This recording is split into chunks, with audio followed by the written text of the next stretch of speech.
Now, how do we make that your reality? How do we get you on the right track to going down that path? I want to do a session now where we teach you the basics.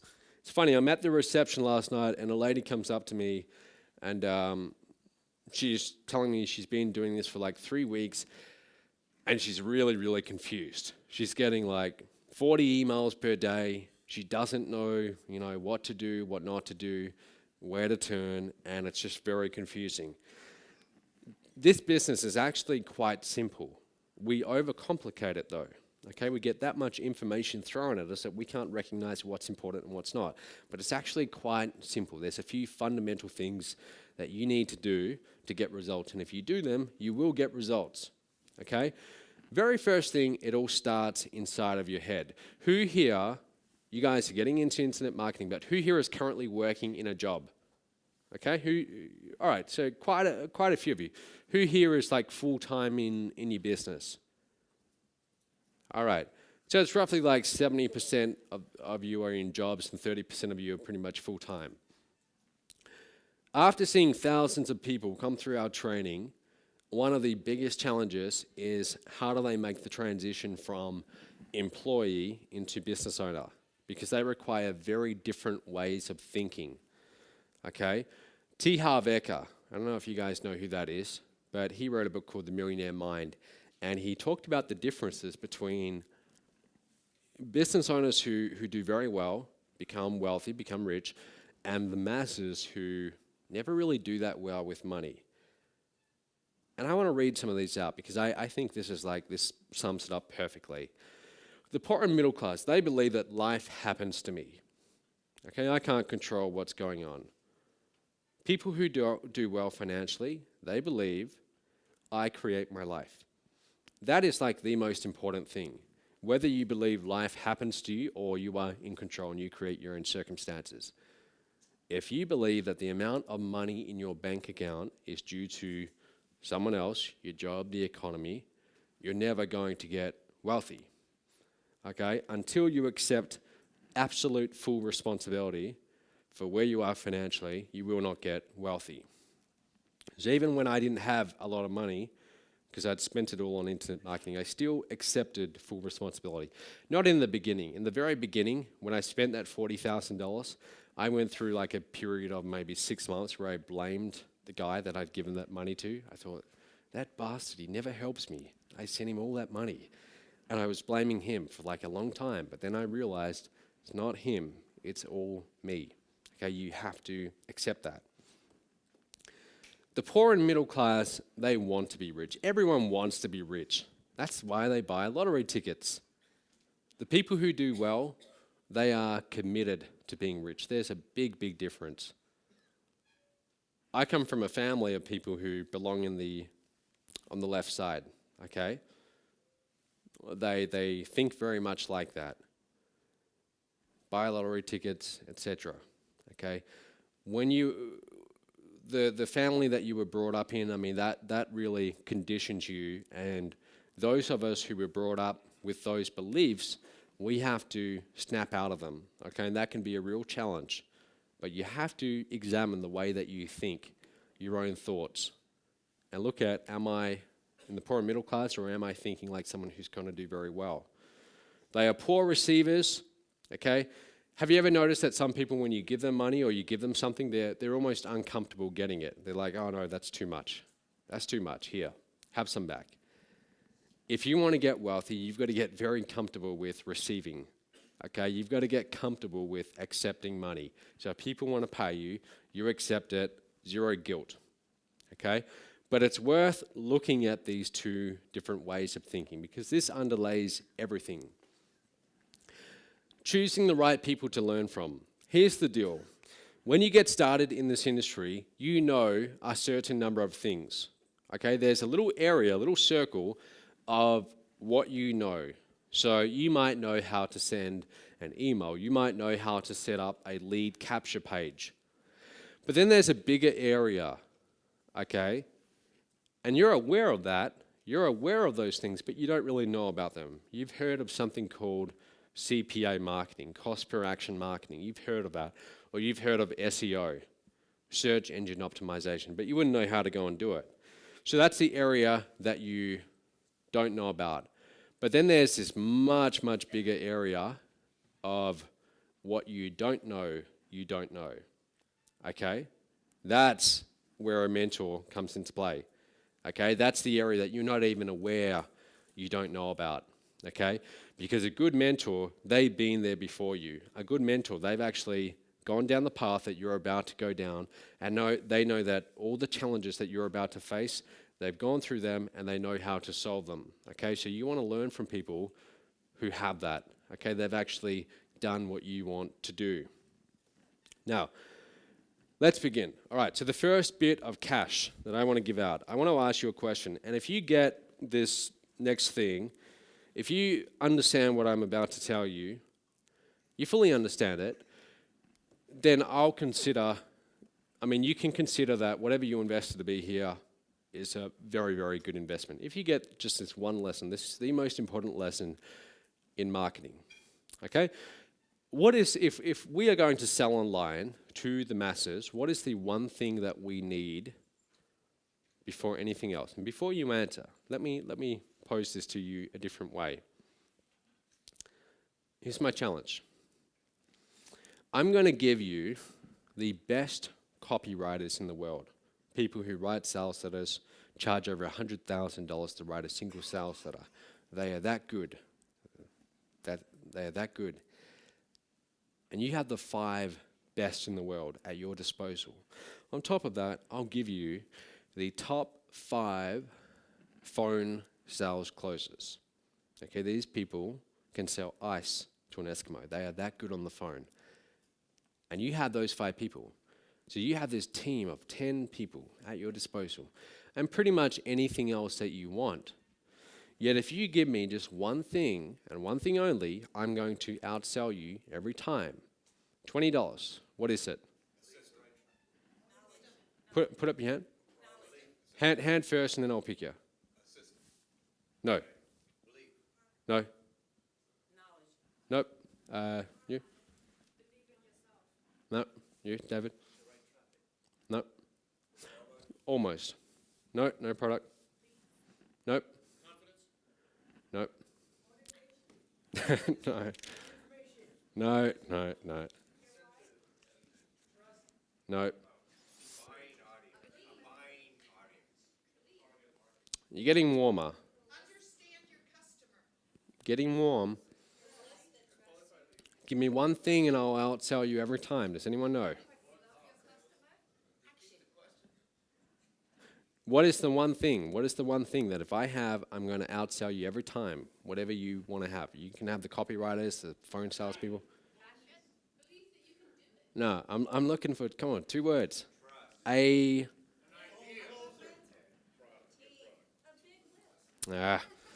tell you. I'll tell you what it is. Don't worry, there'll be plenty of opportunity.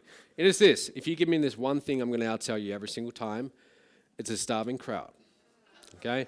If I have a starving crowd who actually wants to buy what I'm selling, I will outsell you every time. It doesn't matter if you have the best copywriters or the best marketers at your disposal working for you 24/7. It doesn't matter. If I have this, I'm going to outsell you every time. Let's take this literally. I want you to imagine this scenario, okay? Tonight, we have a dinner, like a party. Do you guys all know about that? I'll tell you, from 7 to 11 p.m. It's a private mastermind dinner. And later on today, I'll tell you how you can get invited. Make sure you leave tonight free. Those of you who are local, make sure you stick around. But from 7 to 11 p.m. in a room nearby, I'll be paying for your dinner if you're invited, okay? Again, I'll tell you later on how you can get invited. So you're going to have a feast and you're going to eat a lot of good food. Let's pretend that after this session tonight, you've had this big, big meal, and I bring you back in this room. You all have a seat, and then in front of me I have a table, and on this table there's the finest gourmet food. I mean, there's lobster, whatever you can imagine, like really, really nice food. And I stand up here on stage and I start pitching you this food, telling you, hey, you should really buy this food. And I even offer it for half price, telling you it's really good food. you've all just eaten, you're all full. So I might get a few sales. Okay, I might get a few sales. Let's imagine another scenario though. Let's imagine that next door we have the exact same size crowd next door, about 100 people. And for this experiment, I've been a little bit cruel. I put a chain and lock on the door, and I kept them in there for 5 days without food. But I gave them water. Okay, I gave them water, but by this point, they are so hungry, they're starting to look at each other. Okay, they are literally starving. So I pitch you guys the lobster, and I get maybe, whatever, like a few sales. But then I go next door, and I'm offering them McDonald's. But it's like, this is McDonald's after 171 days. That's a Happy Meal. It doesn't decompose. There's so many preservatives in it. Let's say this McDonald's is like almost 200 days old. It is disgusting. A homeless person would not want to touch this. And I have this big table of like 200-day-old McDonald's. I go in that room, and I stand up there on stage, and I give you guys a big like 1-hour pitch for this finest gourmet food at half price. I go in that room, and I practically say, I got McDonald's, and I'm going to charge you 10 times what you would normally pay for it. Who wants it? I'm going to have a stampede in that room. They're going to rush at me so fast with their money because they want what I'm offering. Do you see the difference? I want you to understand this lesson. It's not about the product. Everyone thinks it's all about the product. It's about the audience. I could be selling garbage like 200-day-old McDonald's, but if I'm selling to the right audience, I'll outsell any other room who's selling to the wrong audience. It all begins with the market, the audience that you're selling to. That is where everything begins. And the way that like I've been in marketing for a little while, and you guys have probably experienced this. When you tell people what you do, and they say, what are you doing? You say, oh, I'm in internet marketing. And they say, oh, yeah, like I want to learn how to do that. I've got this great idea for a product. If I could just find out how to market it, I'd be making a lot of money. That's how you recognize someone who they don't quite get it. They've got a lot to learn. It's not about the product. It's all about the market, the audience. Again, the product is less important than you might think. It's all about the audience. The reason why I want you to get this is because if you're going to try and make money online and sell to the masses, that's where it all must begin. You could be the greatest internet marketer in the world, but if you're trying to sell to the wrong audience, you're not going to get any sales. So this is where it all begins. Has anyone seen this before? It's from Perry Marshall, a guy he's a very good marketer. Basically, this triangle, the C stands for conversion, T for traffic, and E for economics. This is like the foundation of your business. Okay, conversion, traffic, economics. And in the middle, there's the 80-20 principle. You've all heard of that, right?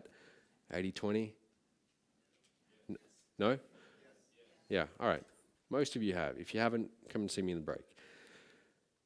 This is where it all begins. Okay, if you have traffic conversion and the right economics, you can make a lot of money online. And then those equations below there, they're mine.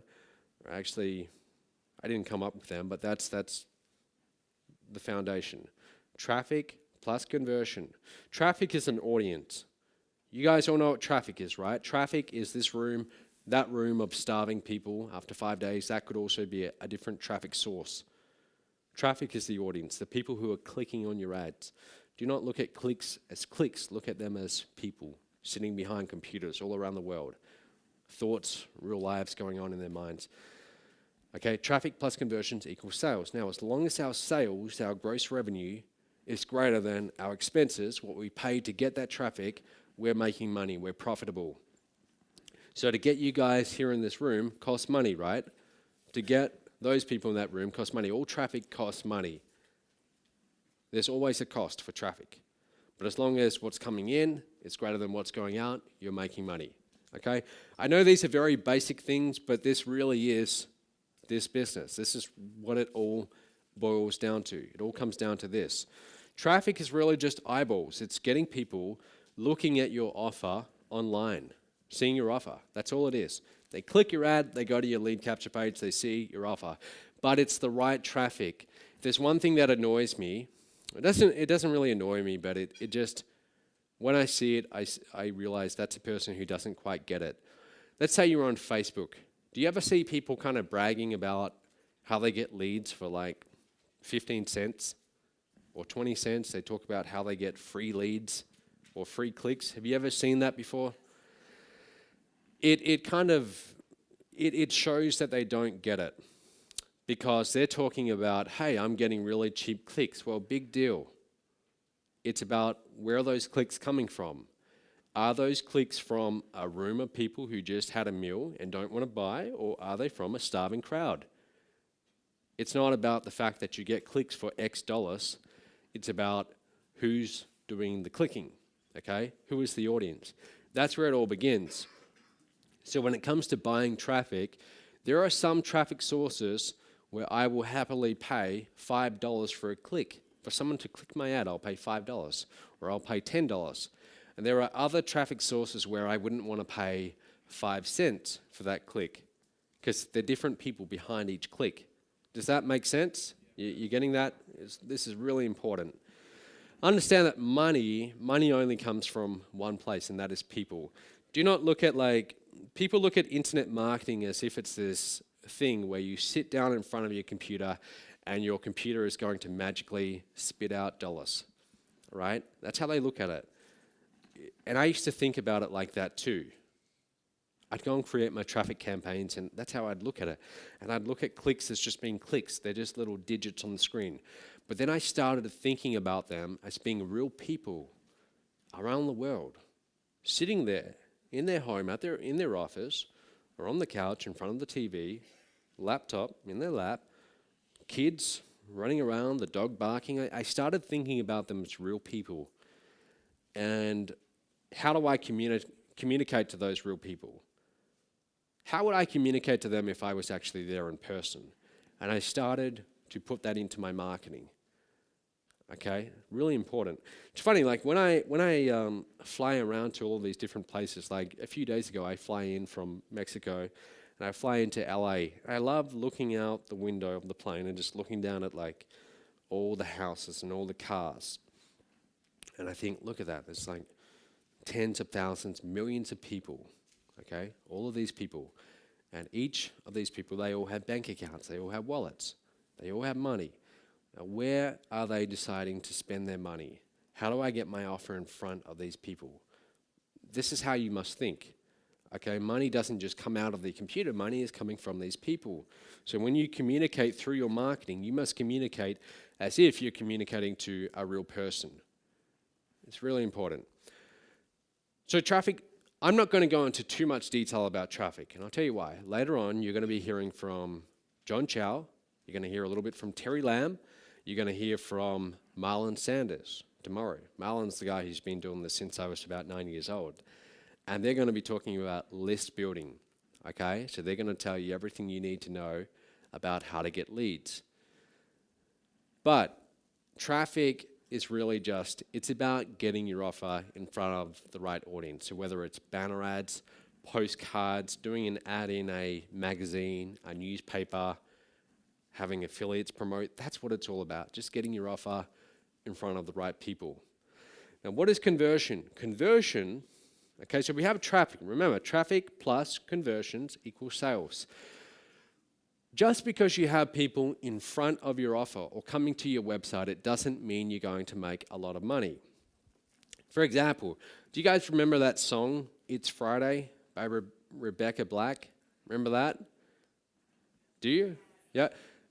How many views did that get? It got like 100 million or something like that. It got some ridiculous number. Now, so in other words, tens of millions, I think it might have been over 100 million people see this page on YouTube, see this video. That's a lot of people. Okay, that's a lot of people. Now, did that turn her into a billionaire? No. Did it make her into a millionaire? No. Maybe made her a little bit of money, but my point is, just because you have a lot of traffic, it doesn't necessarily mean that you're going to make a lot of money. Don't look at traffic as being the answer, because if you don't have the right conversion model, you can have all the traffic in the world. You can have a few 100 million people around the world in front of their computers looking at your website, but it's not going to turn into money, okay? Conversion is that thing that separates a profitable business from one that's not. Conversion is the ability for you to put an offer on your website that persuades someone to pull out their wallet, take out their credit card, and send you some digital money, okay? And if you can master this one skill, you can have people from all over the planet sending you money. It's a cool thing. But that's what conversion is. So that's the second thing we need. Now the third thing, economics. Here's the deal. At one point in my life, and this was actually fairly recently, I'd been looking at my bank account and I'd been building up this cash balance. And I was I'd been watching it from like late 2011 when I first started getting like decent results. And all the money that was going in the merchant account, I just left it all in there. I did not touch it. I didn't go and spend it on cars or houses or anything. I just let it all accumulate. The only time I took money out of that account was for business expenses. And I watched it grow from 50,000 to 100,000 and above and beyond. And I remember it got to about $980,000 just sitting there. And I'm watching it and I'm thinking, can I get this to $1 million? Finally, it gets to $1 million, okay? And I think, great. And I take a screenshot of it and I think, awesome. Finally, I reached that target. And then what happens, over the next maybe 4-5 months, we're doing several $100,000 per month in revenue. 4 or 5 months later, I go back into that bank account, and I'd kind of been watching it, but I was so focused on gross, on how much we're making per month in revenue, and I wasn't focusing on net, what's actually going into our bank, how much cash do we have on hand. 4 or 5 months later, that number had barely changed. And I thought, what is going on here? All of this money is coming in, but it's all going out just as fast. This is insane. This is stupid, okay? And here's why. When you start getting results, there's a big danger that you focus on gross numbers. You see it all the time. Internet marketers are bragging about, hey, I make $100,000 per month. It's not about gross, it's about net. How much did you actually get to keep? The fact that you're making hundreds of thousands of dollars per month doesn't really mean anything if you're not getting to keep at least, a portion of it. This is economics, okay? The economics of your business, it must be profitable. If it's not profitable, guess what? You can't keep on spending money to go and get a new audience. You can't scale up, okay? So this is really, really important. Who here have you guys done a traffic campaign before? You've spent money on traffic before? Who spent money on traffic? Most of you, right? And I'm sure you've had the experience of you spent like $100, $200, and you got nothing back, right? Now, how long can you keep on doing that for? Not very long, okay? More money is going out than is coming in. That's the economics. That's the part you have to fix. Now, on the other hand, what if you spend $100 and you get back $200? How long can you keep on doing that for? Forever. That's exactly what I did. When people ask me, what did you do to scale so quickly? That's what I did. That's all I did. I had my first $5,000 and $15,000 a month. Rather than go and spend that money, I chose to put most of it back into the business to get more leads, more traffic. And I took that from 15 to 45 to 81K and so on. I just kept on putting it back into the business. It wasn't that hard. It's not something that all of you couldn't do. Provided you had the right business model, so long as you can figure out, how do I put $1 in and get $2 back, then you can do that. But that all begins with the conversion, okay, the business model. We're going to talk about that a little bit later on. Now, most of you, if you are getting started, here's what you need to understand. In the very beginning, cash is where you need to be focusing on, okay? You need to be bringing in cash. Why? You've got all of these expenses. You've got money going out on traffic. You start hiring people. You need cash on hand. My first few years in this business, I was constantly on the edge of having no money in the bank. I'd get like $500, $1,000, and then it would drain away, and I'd watch it dwindle down, and I'd have to wait for the next payment to come in, okay? But you need to be focusing on that, okay? Building up your cash reserves. Some of this, does this sound like general knowledge? Maybe it does, but this is really what started getting me results. Okay, late 2011. I start making money and I start to think to myself, all right, I'm going to keep this cash on hand for the business. Okay, and that became my focus. How do I grow this? How do I build this up? Most of the money that you will make in this business is not from new customers, okay? It's from repeat buyers. This was like, again, this is one of these epiphanies that I had. I realized that, hey, I can go and get new traffic and get new customers, but what is far, far easier is if I go to my existing customers and I sell them more products. I find additional ways to help them. Because by this point, now they trust me, now they know me, they've done one transaction with me that went well. Now we have that relationship, and now they're okay. It's much easier with getting that second sale than it is the first. The most expensive sale you will ever make is the first one, okay? This is what I do really well in my business. We get a customer, we don't just think, okay, now it's time to move on. We find additional ways to help them.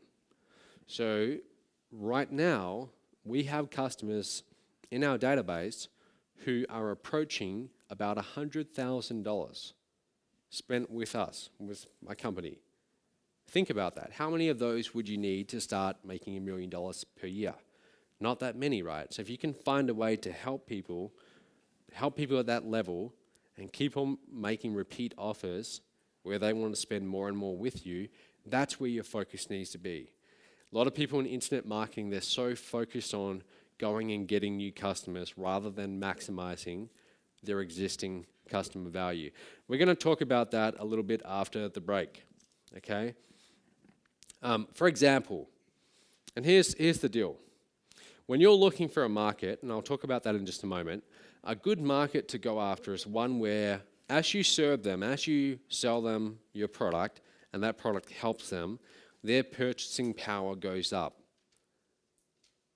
Where's David? David Fellini. Yeah, David. So about 5 weeks ago, David came to Fiji, and David invested, he's a platinum member. Okay, platinum is the highest level in M.O.B.E. David invested in my apprentice program. It's $50,000. It's a one-year one-on-one coaching program with me. Okay, $50,000. Do you know why he did that? I'll tell you why. In his first 4 or 5 weeks in M.O.B.E, okay, joining our business, he made $12,000 100% residually. When I say residual, I mean like literally he did not have to do anything. And the reason is he had someone in his organization who was a producer, and they started going and getting leads and sales. And David got the residual commissions on that. Okay? So I find a way to help him make money through our training. His purchasing power goes up. Now he feels more comfortable investing at the higher level. Do you see how that works? That's how you must do this industry. If you want to do well in this industry, you help people do well, you help them start getting results, you help them start making money. Only then will they feel more comfortable investing in your higher level programs.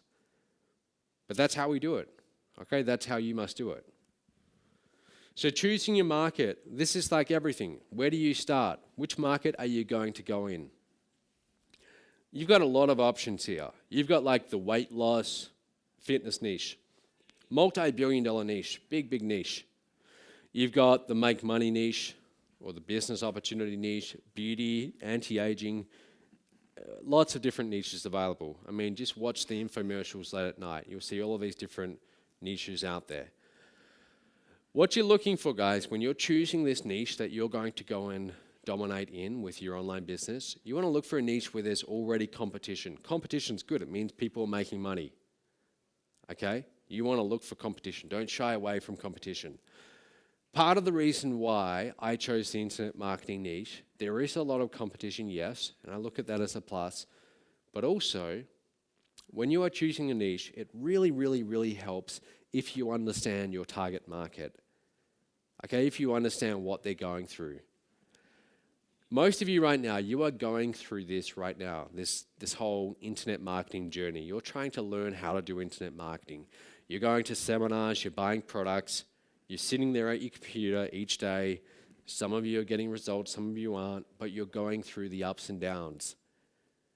What you're doing right now, whether you realize it or not, is you are getting an education in your market, okay? Because you are your market.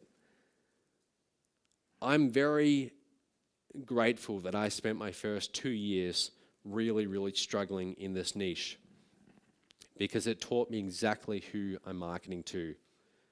I know my prospect very well because I used to be my prospect.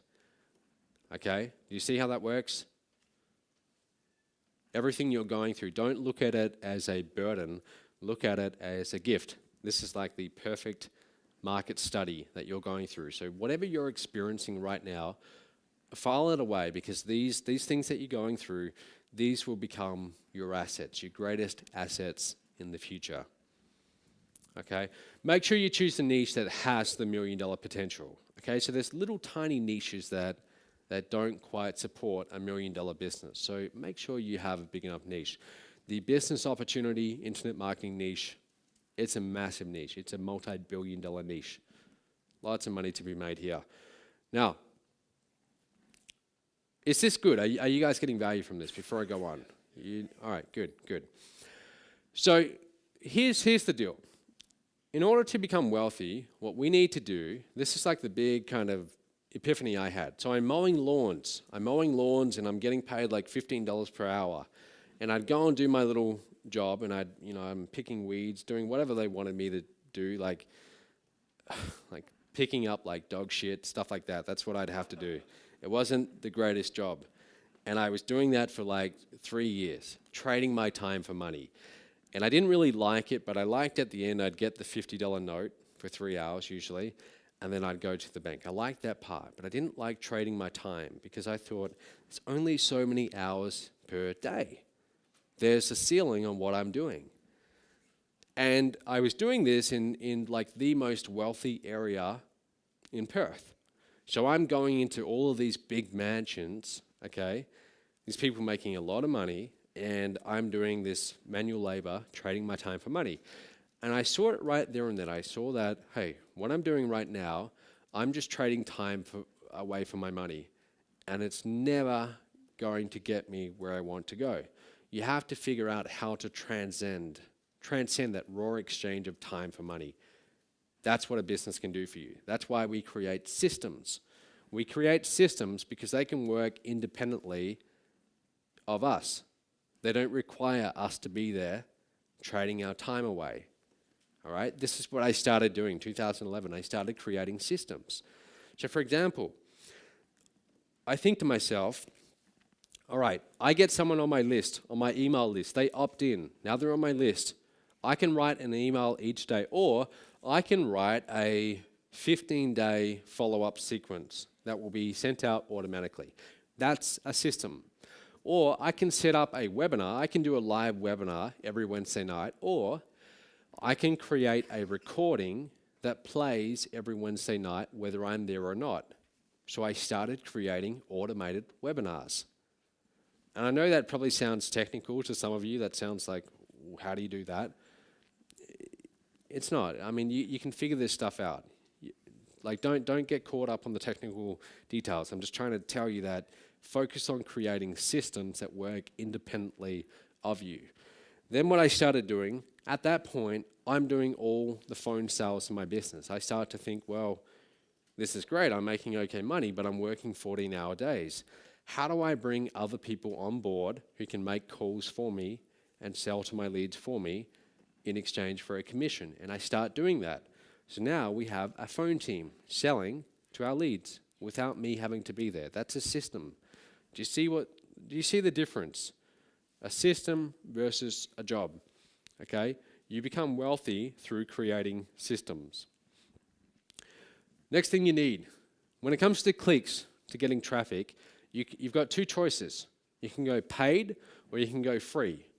Now, free is not really free because it takes your time, okay? You have to trade away your time. So for example, making videos and putting them on YouTube, that's a way you can get traffic, but it requires your time, okay? Versus paid traffic. I'm going to recommend, even though I know John is going to be talking about how he gets a lot of free traffic, I go after paid traffic, and here's why. Here's the example I always give. Let's say, during the break, which we'll go on pretty soon, you want a Coke. Okay, so you go down to the first floor, and you find this vending machine, and it's kind of beaten up, it looks pretty old, and a can of Coke is $2. So you put in $2, and the vending machine gives you back $1.80. And you get a little bit annoyed, but you choose a cheaper drink. And you put in the $1.80 for this cheaper drink, and again, this vending machine gives you back less than you put in. Now it gives you back $1.60. Now you start getting annoyed and you hit the vending machine, you're thinking, hey, what's going on? This vending machine is eating my money. How long can you keep on doing that for? How long? Yeah, not very long though. You're going to run out pretty quickly. You're going to run out, within a few minutes. But let's say that you go upstairs and there's another vending machine and this one's brand new. And this time you put in $2. Instead of giving you a Coke, it gives you back $2.20. Okay? So you think, okay, well, I wanted a drink, but hey, that's okay, $2.20. So now you put in $2.20 to buy a bottle of Coke, a little bit more expensive. But now it gives you back $2.40. This vending machine is giving you back more than you're putting in. How long can you stand there in front of this vending machine? Forever. And you would, right? You would keep on putting money into it over and over and over again. If you can create a system online, which we will be talking about later on today, where it's able to take $1 and turn it into $1.20, and $1.20 and turn that into $1.40, and so on and so forth, that's how you scale up. That's how I did it. Okay, it started off, again, a few $1,000s a month, and I kept on reinvesting that money, putting it back into the vending machine. That's the whole goal of this. That's why I like paid traffic. Your list. So guys, you need to build an audience in this industry. Dan Kennedy calls it your herd. Okay, your herd. And he doesn't mean that in a derogatory way, but it's like you build your own herd, a group of followers. Okay, a group of people who you influence. Okay, that's what your list does. Who here has a list, an email list? Or you've started to build one, even if you only have a few leads? That's great. Okay, so starting to build your own list, very important. I started building mine in 2008, got my very first leads. I remember getting my very first lead from Google AdWords. I was right on the tail end of when that was still possible. And then getting to 100 leads, and that was like a big moment in history for me. I thought, wow, 100 leads. But it all starts there. Wherever you are right now, start building that list and email them every single day. Email them every single day, okay? And some people think, well, isn't that too much? Trust me, just do it every single day, okay? Make offers to them. Sell to them, but do it in a way where it's entertaining, where it's interesting, where they enjoy getting your emails. Keep it lively. You've got to have personality in your marketing. And the good news is you don't have to have a good personality. Okay, you don't. You need to, what you're really trying to do, the best marketers, polarize their audience. The best marketers will piss off a lot of people, like 95% of the people, but there will be 5% who love them, okay? Who will travel around the world to just be with them. That's what you want to do, okay? You want to polarize your audience. You're going to be hearing from Terry Lamb after lunch. Now, if you're on Terry's list, his emails are pretty edgy, okay? And he does that. Who here is here because of Terry? Yeah. So you guys get his emails, right? And they're pretty, like, they can be pretty. I'm on his list too. That's good. That's good marketing. All right. He's saying, look, you need to be at the Home Business Summit. If you're not here, get off my list. Like, it's kind of like that kind of attitude. And it works, right? It's obviously working for him. That's what you want to do. I'm not saying that you need to be rude to your list or anything like that, but I'm saying don't be in the middle. Be one of the extremes, okay? You're not trying to appeal to everyone. If you try and appeal to everyone, you will go broke, okay? What you're trying to do is you're trying to appeal to maybe a small portion of that audience, okay? And they're really going to resonate with your message. Those are the people who are going to buy from you. Personal time management and focus, okay? This is what separates someone who does well from someone who doesn't in this industry. All of you are going to get the exact same knowledge over this weekend. Now you can go home, and you will go home, and you'll start perhaps implementing. I hope you implement. Yet there will be people in this room who become much more successful than others. Why? Is it because of intelligence? Maybe to some degree, but not as much as you might think. It's going to be more due to their own time management and their own focus. What do they spend their time doing? This is what really changed everything for me. My first 2 years, I spent my time doing all the wrong things. I spent my time constantly responding to other people's marketing. So I'd get like 50 emails a day. I'd be watching the next launch after launch and responding to their marketing. My attention was constantly jumping from ad, click here, click here, click here, and I would do that for hours and hours and hours on end, okay? I'd be very busy, but I wouldn't be productive. I wasn't getting much done. Who can relate to that? Yeah, you can feel that, right? You sit down in front of your computer and you go through that. What you need to do in the very beginning, here's what is essential. That first sale, you need to get that as fast as you can. Okay, you need to get that sale as soon as you can. Here's why. Number one, for the cash, obviously the resources, you need resources to build your business. But number two, it's psychological. What happens is, if you go too long without getting results in this industry, you start to doubt yourself. And that's what I did. You start to doubt yourself and you start to accept that this is just the natural state of affairs. I'm never going to figure this out. Okay? And it's dangerous. Okay, it's dangerous. When you get that first sale though and you see, hey, this is actually real, this actually works, it will snap you out of that. That's why it's so important that everything you do when you get home, your primary goal is, I'm not going to try and make $1 million. I'm just going to try and get my first sale. I'm going to promote this product as an affiliate. I'm just going to try and get one sale. That's all you focus on. Just focus on that one thing. Focus on making that very first sale. That's it. So what you should and shouldn't be doing. Here's the difference between someone who does well in this industry and someone who doesn't. It's where you're spending your time, okay? So if you spend your time doing activities that actually bring in revenue into your business, you're going to do well.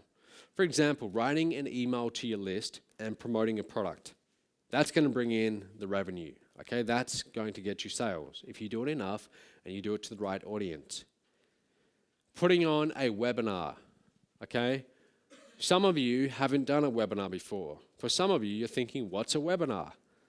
And it might think like a long way off, okay? But you've got to be challenging yourself, okay? For me, at one point, doing a webinar was a big, scary thing too, okay? But you doing a webinar and getting people on a webinar and selling to them and telling them you should get this program, that's a revenue-producing activity.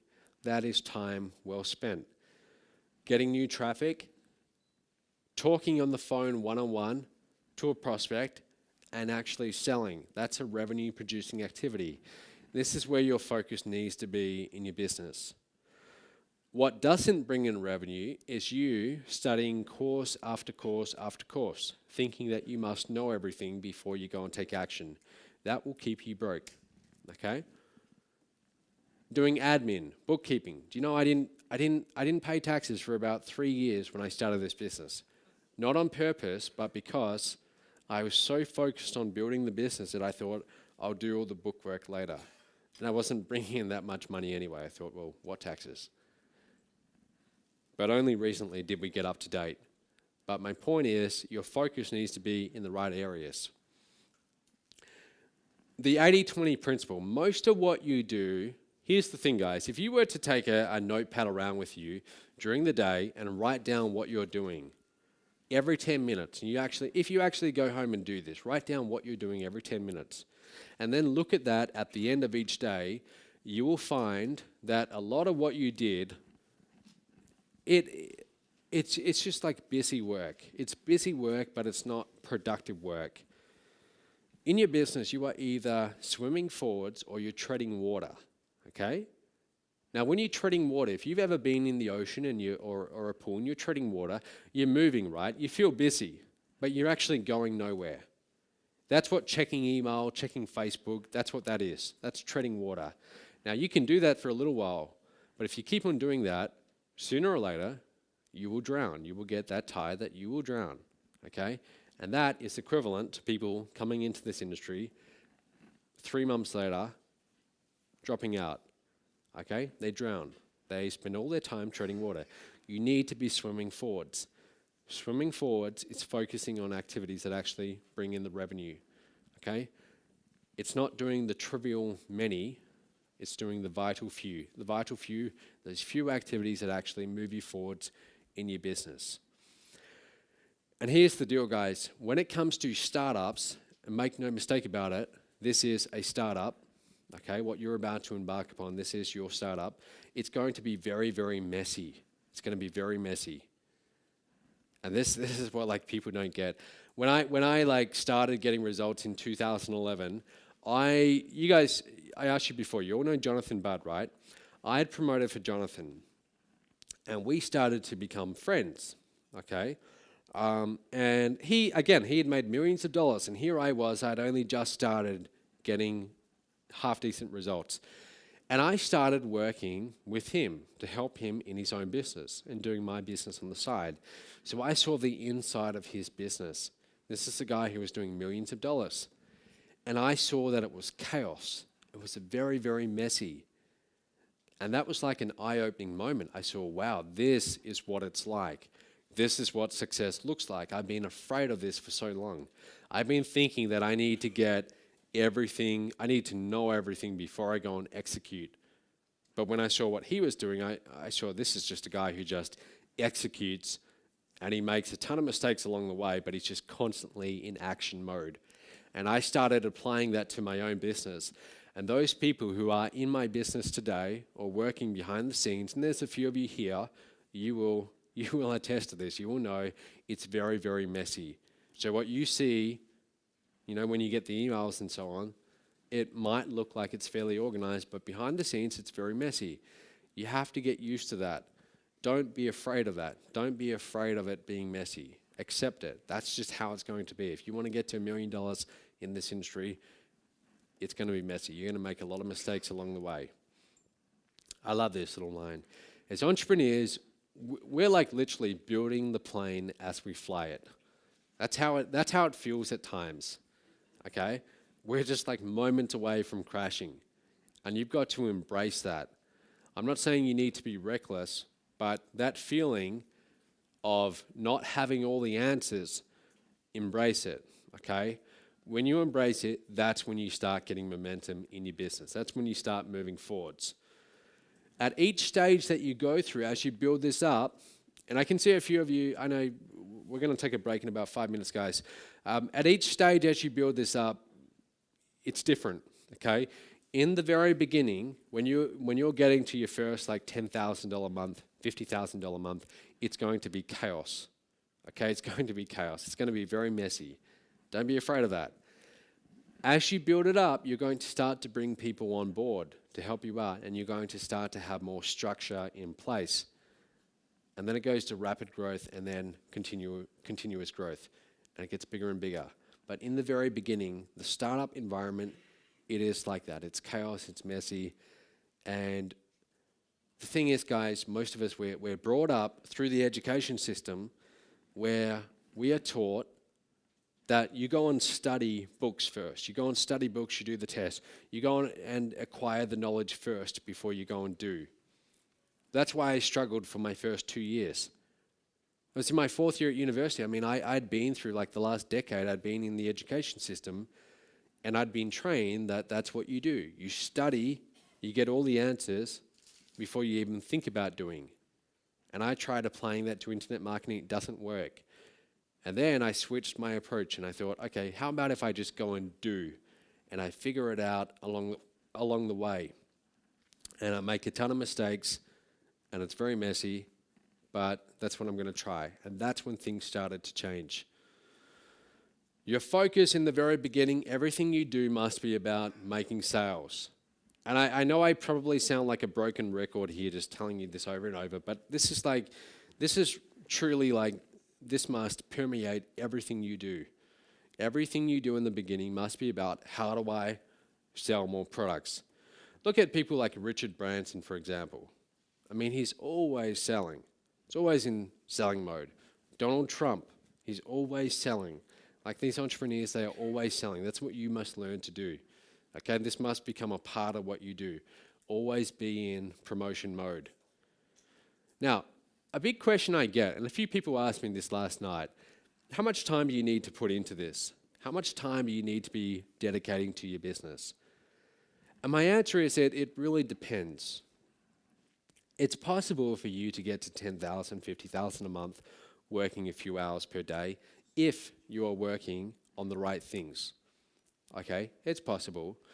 But if you want to take this to millions and millions and millions of dollars per year, this will require an absolute dedication from you. Okay? And some people look at that and they think, well, I don't want to do that. That looks like a lot of work. And here's the deal. Here's what I learned. If you look at this as work, then you're going to have a hard time getting results. You cannot look at this as work. You must learn to love this. I mean, like for me, doing marketing, it's always on my mind. My business is like always on my mind. It's like one of the most important things in my life. And if you want those kind of results, that's how you must think about your business. You must learn to love it, okay? Richard Branson, I don't think of work as work and play as play. It's all living. Like there's no clear lines. It's not 9 to 5 anymore. When I look at my business, like I'm always in that mode, what's going on in the business, okay? I'm always thinking about it. This is how you must learn to think and relate to your own business.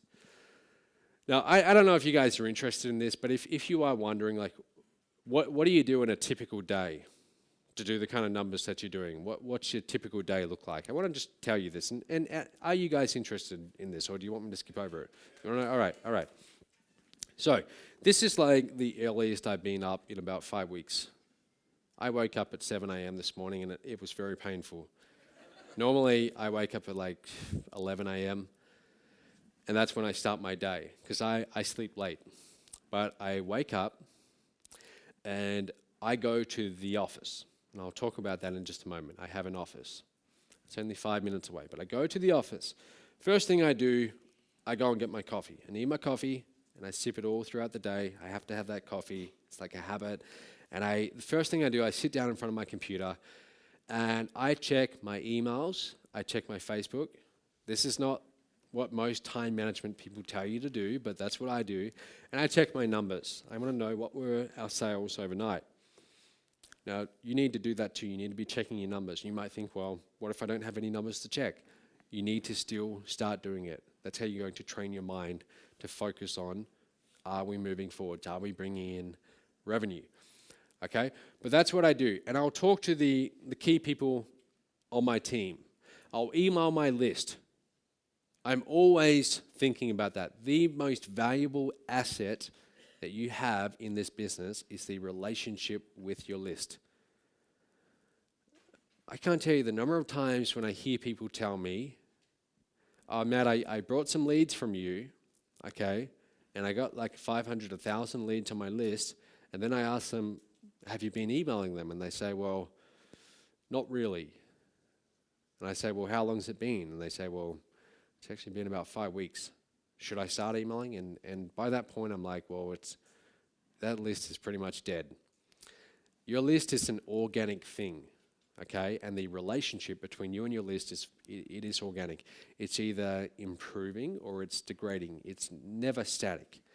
And you must keep it alive. That's why I say you must email your list every day. At least do it at least 4 times, 5 times per week in this niche. Keep it alive.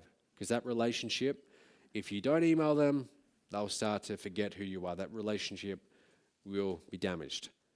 Okay, that relationship is money. That's everything. Okay, so I'll email my list. That's very important to me.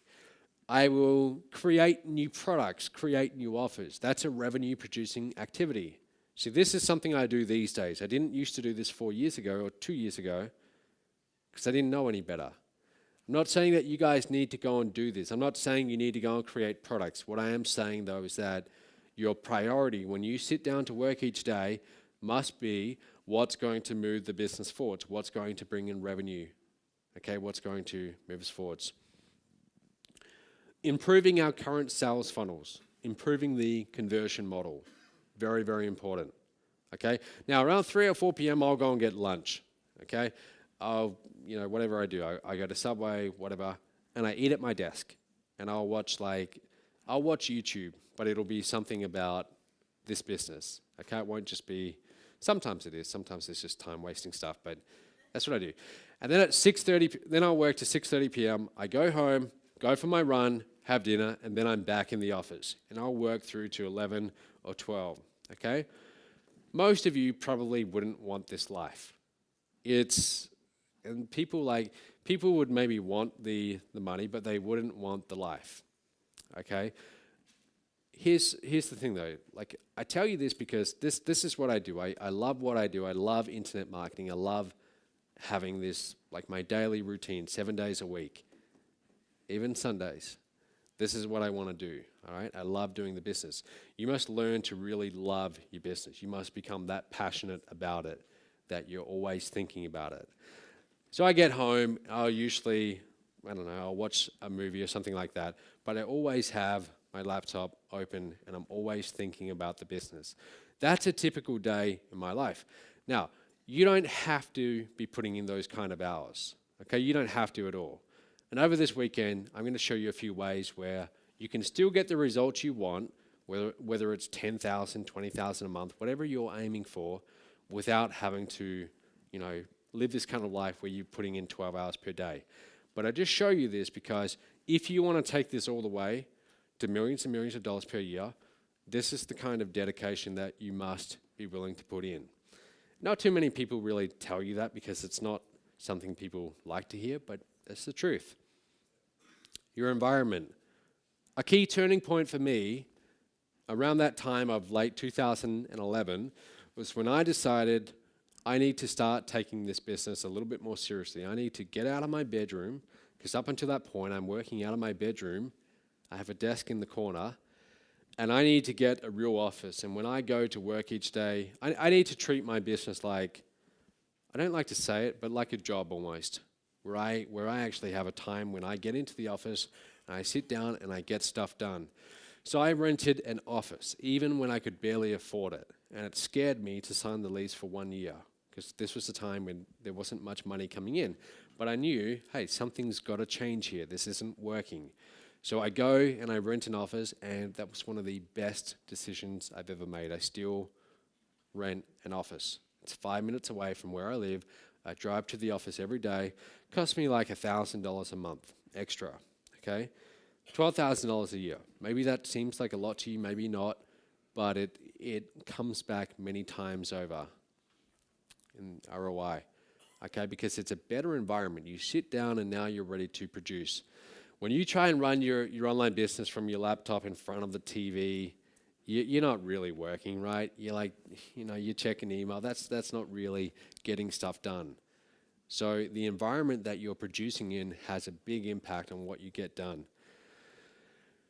This other principle, guys, as you're scaling this business, and we're going to have a break in about 2 minutes, but as you're scaling your business, I want you to learn this lesson early on, because no one really told me this and it's got me into trouble a few times. One is the most dangerous number in business. You don't ever want to become dependent on one thing. For example, if you become dependent on one traffic source and that traffic source dries up, that's dangerous. If you have one merchant account where you're accepting the money and that merchant account gets shut down, as they often do for some reason, there goes your business. A little while ago, our CRM, like where we manage all of our customers, that pretty much got shut down.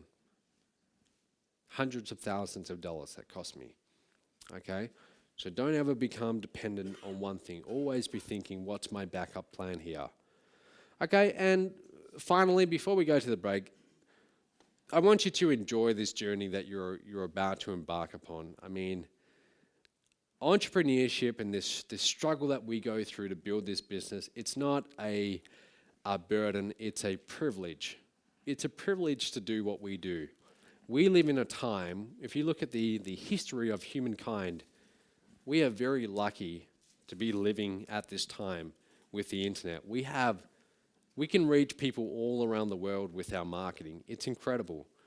So we're very lucky, and look at this. This is fun. Look at this journey as something that it's something to enjoy. Don't look at this as a struggle.